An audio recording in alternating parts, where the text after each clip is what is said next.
Hello दोस्तों, क्या हालचाल। What's up and welcome back to आपका अपना यूट्यूब चैनल ग्रेविटी सर्कल। और लगभग आप लोगों के शायद फर्स्ट वाला प्री बोर्ड खत्म हो गया होगा, या मैं कहूं हाफ ईयरली एग्जाम्स खत्म हो गई होगी। और अब जनवरी से आप लोगों के ऊपर प्रैक्टिकल का लोड आने वाला है। तो प्रैक्टिकल भी कुछ कुछ स्कूल्स में होंगे और कुछ कुछ स्कूल्स के अंदर सेकेंड प्री बोर्ड आने वाले होंगे। लेकिन आज मैं उन बच्चों से बात करने वाला हूं जिन बच्चों का फर्स्ट वाला प्री बोर्ड बिगड़ गया है और उनके बहुत कम मार्क्स आए हैं। मतलब अब प्री बोर्ड देखने के बाद हमें ऐसा लग रहा है कि यार इतना बुरा प्री बोर्ड गया है, मतलब बोर्ड एग्जाम्स में भी मेरा कुछ नहीं हो सकता। क्योंकि जनवरी के मंथ में समझ में नहीं आ रहा है कि मैं पढ़ाई करूं, कि मैं प्रैक्टिकल्स के लिए मेहनत करूं, मैं रिवीजन करूं, मैं स्कूल जाऊं, मैं ट्यूशन जाऊं, मैं कोचिंग जाऊं, मैं क्या करूं, कुछ समझ नहीं आ रहा है। तो क्या करूं मैं?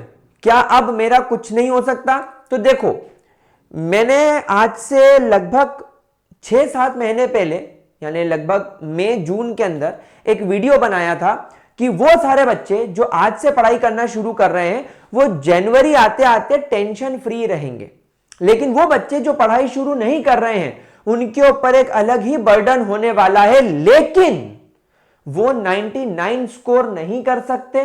नहीं, ऐसा नहीं है। वो लोग भी 99 स्कोर कर सकते हैं, लेकिन मेहनत ज्यादा करनी होगी। तो अब बस वो समय आ गया है कि मेहनत ज्यादा करनी पड़ेगी, लेकिन 99 स्कोर करना अभी भी पॉसिबल है।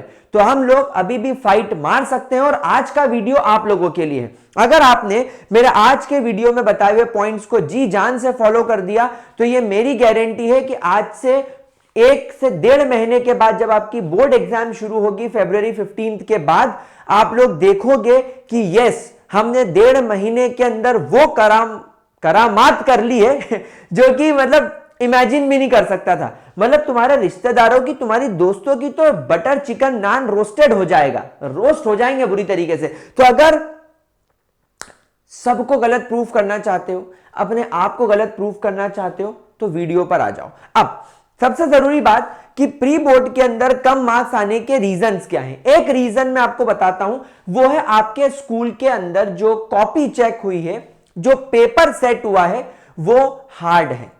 यस, बोर्ड एग्जाम्स से मुकाबले प्री बोर्ड का पेपर जनरली हार्ड बनाया जाता है और कुछ कुछ स्कूल्स में तो जनरली सैंपल पेपर उठाकर दे दिया जाता है और स्ट्रिक्ट चेकिंग करी जाती है।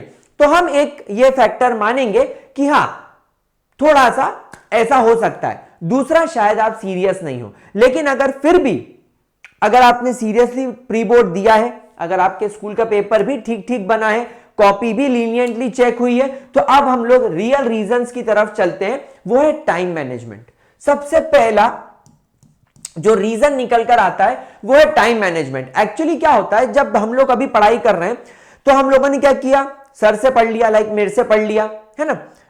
मेरे से पढ़ने के साथ साथ आप लोगों ने क्या किया, मेरे YouTube लेक्चर से पढ़ के नोट्स डाउनलोड कर लिए, मेरे टेलीग्राम चैनल से नोट्स डाउनलोड करने के बाद आपने मेरे कहे अनुसार ओसवाल पब्लिशर्स की मोस्ट लाइकली क्वेश्चन बैंक ले ली और उससे चैप्टर वाइज क्वेश्चन सॉल्व कर लिए, चैप्टर वाइज एनसीईआरटी सॉल्व कर ली। तो अभी आपने टाइम पर तो कभी ध्यान ही नहीं दिया कि एक पर्टिकुलर क्वेश्चन को सॉल्व करने के लिए मुझे कितना समय लग रहा है। शायद एक टफ क्वेश्चन अगर आपके सामने आ जाए तो आप उसको सॉल्व करने के लिए 10-10 मिनट, 15-15 मिनट, आधा घंटा भी लगा देते हो। लेकिन जब आप बोर्ड एग्जाम्स के लिए प्री बोर्ड देने गए स्कूल में, तो प्री बोर्ड में क्या हुआ, आपने वो क्वेश्चन देखा, आप उस क्वेश्चन को सॉल्व करने लगे, करते रहे। एक तो एग्जाम में टाइम खत्म होने का प्रेशर, फिर एक बार किया गलत हो गया काटा, फिर एक बार गलत किया काटा, तो आंसर शीट बिगड़ने का खतरा, डांट पड़ने का खतरा। इन सब चक्करों में या तो वो क्वेश्चन गलत हो जाएगा या आप उसको स्किप कर दोगे, और इस चक्कर में आप बाकी सारे क्वेश्चंस नहीं कर पा रहे हो। तो कहीं ना कहीं एक प्रॉपर तरीके से आपको टाइम मैनेज करते नहीं आ रहा है। तो पहला रीजन है टाइम मैनेजमेंट। सेकेंड रीजन ये हो सकता है कि आपके बैकलॉग्स ले गए हो या आपका सिलेबस ही इनकम्प्लीट रहा हो। कई ऐसे स्टूडेंट्स हैं जो थोड़ा स्लो चल रहे हैं, माइट बी पॉसिबल वो कहीं पर कोचिंग जा रहे होंगे, कहीं यूट्यूब से पढ़ रहे होंगे, कोई ऑनलाइन बैच में एनरोल्ड होंगे, साथ साथ में स्कूल में पढ़ रहे होंगे, स्कूल में कोई असाइनमेंट आ गया होगा, कोई स्पोर्ट्स आ गया होगा, कोई एनुअल डे आ गया होगा, कुछ प्रैक्टिकल्स आ गए होंगे, घर में शादी आ गई होगी, बहुत सारे रीजंस रहे होंगे और आप लोगों ने प्री बोर्ड जो है वो इनकम्प्लीट सिलेबस के साथ दी होगी। तो ये भी एक मैं इंपॉर्टेंट फैक्टर मानता हूं जिसकी वजह से आपके कम मार्क्स आए हैं, लेकिन ये गलत है। अगर प्री बोर्ड आते आते आपका सिलेबस कंप्लीट नहीं हुआ है, विच मींस आप गलती कर रहे हो, और अगर ये रीजंस को सॉल्व नहीं किया गया तो बोर्ड एग्जाम्स में नो डाउट तुम्हारे मार्क्स कम आएंगे। तो इनकम्प्लीट सिलेबस या बैकलॉग होना भी एक टेंशन की बात है, और ये एक इंपॉर्टेंट रीजन रहा है तुम्हारा प्री बोर्ड बिगड़ने का। तीसरा रीजन है lack of practice and understanding. हम एक्चुअली बोर्ड एग्जाम के पैटर्न को ही नहीं समझ पाए हैं। हम ये ही नहीं समझ पाए हैं कि बोर्ड एग्जाम वाला कैसे सवाल पूछेगा, वो आज तक किस टाइप के सवाल पूछता आ रहा है, और हम किस तरीके के सवालों की प्रैक्टिस करें। हम ये चीज लैक कर रहे हैं। कुछ बच्चों ने केवल थियरी पढ़ ली होगी, कुछ बच्चों ने केवल YouTube वीडियो देख लिया होगा, कुछ बच्चों ने केवल मेरे टेलीग्राम से नोट्स डाउनलोड करके एग्जाम में जाकर बैठ गए होंगे। नहीं, ये सब चीजें आप लोगों के बोर्ड एग्जाम्स को बिगाड़ देंगी। आपको क्यूमुलेटिव तरीके से काम करना पड़ेगा। तो बहुत सारे बच्चों ने यह मिस्टेक भी करी होगी कि उन्होंने प्रैक्टिस ही नहीं करी, उन्हें क्वेश्चन सॉल्व करना ही नहीं आ रहा है, उन्हें रिएक्शंस करना ही नहीं आ रही है, उन्हें फिजिक्स में डेरिवेशन या फॉर्मूला डिराइव करते नहीं आ रहा है, उन्हें वो फॉर्मूले को अप्लाई करते नहीं बन रहा है। यही प्रॉब्लम हो रही है मेजरली बहुत सारे स्टूडेंट्स के साथ। And last problem, paper presentation. देखो, भले ही कोई इस बात को माने या नहीं माने, लेकिन बोर्ड एग्जाम्स में 5 से 10 मार्क्स आप पेपर प्रेजेंटेशन को सही करके कर सकते हो। पेपर प्रेजेंटेशन कैसे करना है, अगर आप चाहते हो कि मैं इस पर एक वीडियो बनाऊं, तो उसके लिए मुझे आपको कमेंट सेक्शन में लिख के बोलना पड़ेगा कि sir please make one video on paper presentation. तो मैं आपको बताऊंगा कि बोर्ड एग्जाम्स में पेपर को देखने के बाद किस तरीके से पेपर को प्रेजेंट किया जाता है, और वो कौन सी टेक्निक है जिससे हमारा एग्जामिनर जो है ना, वो हमें थोड़ा एक्स्ट्रा मार्क्स दे देगा या हमारे लिए सॉफ्ट कॉर्नर डेवलप करेगा। तो बच्चों, ये है आपके सारे रीजंस। अब इन रीजंस को सॉल्व करने का तरीका क्या, नो डाउट मैं प्रॉब्लम्स का सॉल्यूशन भी लेकर आया हूं। तो सबसे पहले अगेन मैं आपसे कहूंगा कि अपने एक मेंटोर को सिलेक्ट करो और उनके YouTube चैनल से पढ़ो। जैसे आप मेरे YouTube चैनल ग्रेविटी सर्कल से अभी भी बहुत समय है, 10 चैप्टर हमारे केमिस्ट्री के हैं, 10 के वन शॉट देखो। हमारे नोट्स मेरे नोट्स आप मेरे टेलीग्राम चैनल से डाउनलोड कर सकते हो, और मेरे साथ साथ में आप लोग रिवीजन कर सकते हो। तो केमिस्ट्री तो सॉर्टेड है, लेकिन फिजिक्स के लिए अब आप लोग कई बार मुझसे पूछते हो कि सर फिजिक्स के लिए क्या करें।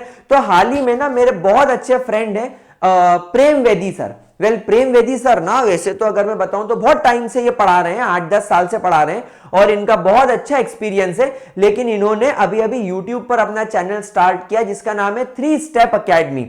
3 स्टेप अकेडमी चैनल के अंदर इन्होंने अभी एक बहुत बढ़िया फिजिक्स की क्लास 12 की एक रिवीजन सीरीज स्टार्ट करी है, जिसके अंदर ये हर टॉपिक को डिटेल में पढ़ा रहे हैं और उसकी पूरी थ्योरी को क्लियर कर रहे हैं। तो यार मैं एक बार आप लोगों से रिक्वेस्ट करूंगा कि जैसा प्यार आपने मुझे दिया वैसा ही प्यार जरा मेरे दोस्त प्रेम वेदी सर को दे दो, क्योंकि YouTube पर ये नए हैं लेकिन इनका एक्सपीरियंस बहुत पुराना है, और वो बच्चे जो फिजिक्स सब जगह पढ़ रहे हैं लेकिन उन्हें एक और मेंटोर की जरूरत है। तो ये चैनल आप लोगों के लिए, तो मैंने ना डिस्क्रिप्शन बॉक्स में प्रेम सर का चैनल 3 स्टेप अकेडमी का लिंक और उनकी वो डायरेक्ट रिवीजन जो सीरीज है उसका लिंक मैंने दोनों डिस्क्रिप्शन बॉक्स में लगा दिए। एक बार जरा प्रेम वेदी सर को जरूर फॉलो कर लो, और मेरे जो टेलीग्राम चैनल है ना, वहां पर भी मैं सर की प्लेलिस्ट शेयर कर दूंगा ताकि आप लोगों की हेल्प हो जाए। यूट्यूब है, फ्री ऑफ कॉस्ट है, पर एक बार प्रेम वेदी सर को फिजिक्स के लिए चेकआउट कर लो मेरे कहने पे, ठीक है। और आप केमिस्ट्री के लिए तो अपना सॉर्टेड है, वैसे ही एक बार अपना मैथ्स का या बायोलॉजी का भी मेंटोर सिलेक्ट कर लो और फटाफट वन शॉट देखो। वन शॉट के लिए मैं आपको एक बात बता दूं, वन शॉट एटलीस्ट 1.25x की स्पीड पर देखो, और जो कॉन्सेप्ट समझ में नहीं आ रहा है उसको बार बार देखो, लेकिन बाकी टॉपिक फटाफट देखो। नोट्स डाउनलोड करके बार बार रीड करो ताकि आप रैपिड बार बार रिवीजन लगा सको। उसके बाद हमें क्या करना है, हमें उस चैप्टर के PYQs को सॉल्व करना है, और PYQ सॉल्व करने के बाद हमें दिन में एक ऐसा स्लॉट रखना है कि हम एक सैंपल पेपर को सॉल्व कर सकें। बोर्ड एग्जाम्स में जाने के पहले एटलीस्ट तुम्हें 15 सैंपल पेपर सॉल्व करने हैं पर सब्जेक्ट। तो अगर आप लोग ये वाला जनवरी 1 से शुरू कर रहे हो तो जनवरी 15 तक आप लोग सभी के सभी वन शॉट देख चुके होने चाहिए। वन शॉट देखने का मतलब है कि आपका जो सिलेबस है वो आपका सिलेबस कंप्लीट हो चुका है, यानी आपको अपना सिलेबस कंप्लीट करना है 15 जनवरी तक। ये अब आपके ऊपर है कि आप कितना फास्ट करोगे। साथ साथ में आप नोट्स डाउनलोड करके और फिजिक्स के नोट्स आप खुद बना सकते हो, मैथ्स बायोलॉजी के नोट्स आप कहीं से अरेंज करो, केमिस्ट्री के तो मैंने दे दिए, नोट्स देखो और रोज इसका रिवीजन करो। एंड जब आप वन शॉट देख रहे हो तो इसके साथ साथ आप चैप्टर वाइज, फॉर एग्जांपल आपने जनवरी 1 को सोल्यूशन चैप्टर स्टार्ट किया, तो सोल्यूशन चैप्टर के पढ़ने के बाद आप उसी चैप्टर के पीवाईक्यूज भी सॉल्व करेंगे। ये आपको जनवरी 1 से जनवरी 15 करना है। एंड देन गाइस जनवरी 15 से लेकर आपको जनवरी 31 तक बार बार लगातार रिविजन्स करने हैं, या किसी की मेरी जो रैपिड रिवीजन सीरीज है वो आपको फॉलो करनी है। एंड देन उसके साथ साथ आपको डेली सैंपल पेपर सॉल्व करना है। डेली एक सैंपल पेपर आप सॉल्व करेंगे, 15 जनवरी को केमिस्ट्री का, तो 16 जनवरी को फिजिक्स का, तो 17 जनवरी को मैथ्स का, तो फिर वापस से केमिस्ट्री का, देन फिजिक्स का, देन मैथ्स का, ऐसे करना है। और वीक में 2 दिन आपको अपने इंग्लिश और ऑप्शनल सब्जेक्ट के लिए भी रखना है, ये आपको करना है। And then again step 1 and 2 को अगेन एंड अगेन आपको फॉलो करना है। तो कोई भी तकलीफ हो, प्री बोर्ड किसी भी फैक्टर की वजह से बिगड़ा हो, अगर आपने केवल ये 2 चीज कर ली, केवल ये 2 चीज, तो मेरी बात मानो, आज भी तुम 99% स्कोर कर सकते हो। ये मेरी गारंटी है, ये मेरी गारंटी है। मैं लिख के देना चाहता हूं, मैं लिख के दे सकता हूं, लेकिन तुम्हें इस चीज को फॉलो करना पड़ेगा। अब कुछ इंपॉर्टेंट और एक्स्ट्रा चीज बता देता हूं। स्टिकी नोट्स बनाया करो। स्टिकी नोट्स क्या होते हैं, आप एक पेपर पे जो चिपकू चिपकू लगा रहता है उसके ऊपर गम, उस पर आप एक फॉर्मूला लिख लो, रिएक्शन लिख लो, कोई इंपॉर्टेंट फॉर्मूला है वो लिख लो, दीवार पे चिपका दो। अब आप जहां पढ़ रहे हो, आप सो के उठे, आपकी नजर सीधे उस पर पड़ी, अच्छा रीमर टीमन रिएक्शन, कोलबेज रिएक्शन, अच्छा है बहुत अच्छा है, ऐसे आपकी उस पर क्या होगा, नजर पड़ेगी। उसके अलावा आपको अपने टाइम को ना इक्वली डिवाइड करना चाहिए सब्जेक्ट के अकॉर्डिंग और आपके इंटरेस्ट के अकॉर्डिंग। देखो मैं हमेशा कहता हूं कि दिन में ना हमारे 3 मूड होते हैं। जब हम बहुत ज्यादा अच्छा और फ्रेश फील कर रहे होते हैं, जब हम बहुत ज्यादा मॉडरेट फील कर रहे होते हैं, और हम बिल्कुल ज्यादा बैड मूड में होते हैं। लेकिन क्या है कि अभी ये fresh mood, moderate mood, bad mood, हम लोग अभी 15, 20 दिन, 25 दिन इन मूडों की ऐसी की तैसी, इनकी बीबी कैसी, इनके बच्चे काले, हम इन पर अभी टाइम वेस्ट नहीं कर सकते कि अभी बहुत अच्छे मूड में हूं, बाबू खाना खाया कि नहीं, मूड बहुत खराब है, बाबू से लड़ाई हो गई, नहीं, अभी ये सब बाबू गए तेल लेने मृत्युंजय ऑर्गेनिक्स पे। Fresh, moderate and bad mood, ये जो तीनों मूड्स हैं, ये जो तीनों मूड्स हैं, इनको अपनी पढ़ाई के हिसाब से डिवाइड करो। देखो जैसे फॉर एग्जांपल अगर मेरी बात करूं तो मैं सुबह सुबह उठने के बाद ना बड़ा मॉडरेट सा फील करता हूं, तो उस समय में वो सब्जेक्ट पढ़ूंगा जो मुझे मीडियम लगता है। मैं हमेशा केमिस्ट्री सुबह पढ़ता था क्योंकि मुझे ये मीडियम लगता है। दोपहर में खाना खाने के बाद मैं एक कछुए की तरह हो जाता था, मेरा मूड अजीब रहता था, मेरे को नींद आ रही होती थी, मेरे को कोई काम करने की इच्छा नहीं होती थी, बस इस समय में पलंग पर लेटे लेटे अपनी बायोलॉजी पढ़ता रहता था। लेकिन जब रात हो जाती थी, सब सो जाते थे, सारे चील कौए मेरे घर के जब सो जाते थे, जब सारी के पे ठेठे बंद हो जाती थी, तब मेरे को अच्छा लगने लगता था, तब मैं फ्रेश फील करता था। और उस समय में सबसे ज्यादा हार्ड लगने वाला सब्जेक्ट फिजिक्स पढ़ता था। तो इस तरीके से आप भी अपने डे को डिवाइड करो और सब्जेक्ट पढ़ना चालू करो। एंड देन गाइस, सबसे इंपॉर्टेंट बात, अगर आप ग्रुप स्टडी करते हो तो ये आपको बहुत फास्ट रिजल्ट देगी। लेकिन ग्रुप स्टडी करने का मतलब ये नहीं कि ऐसे दोस्तों के साथ पढ़ो जो तुमसे ज्यादा गधे हो, तुम ऐसों के साथ पढ़ो जो तुमसे ज्यादा पढ़ने में अच्छे हो। अब अगर मान लो कि तुमको ऐसे दोस्त नहीं मिल रहे हैं और तुम्हारा दोस्त टाइम वेस्ट करे, तो कांच में खड़े होकर खुद को पढ़ाओ, या ऐसा फील करो कि तुम टीचर बन गए हो और पढ़ा रहे हो। तो एक चैप्टर पढ़ा, चैप्टर के नोट्स बनाए, नोट्स को रिवाइज करा और बोर्ड पर खड़े होकर खुद को पढ़ाने की कोशिश करी। खुद को नहीं, मतलब सामने किसी को पढ़ाने की कोशिश करी। इमेजिन करो सामने कैमरा रखा है, तुम यूट्यूब पर लेक्चर रिकॉर्ड कर रहे हो और ऐसे खड़े होकर वो टॉपिक खुद ही को पढ़ाओ।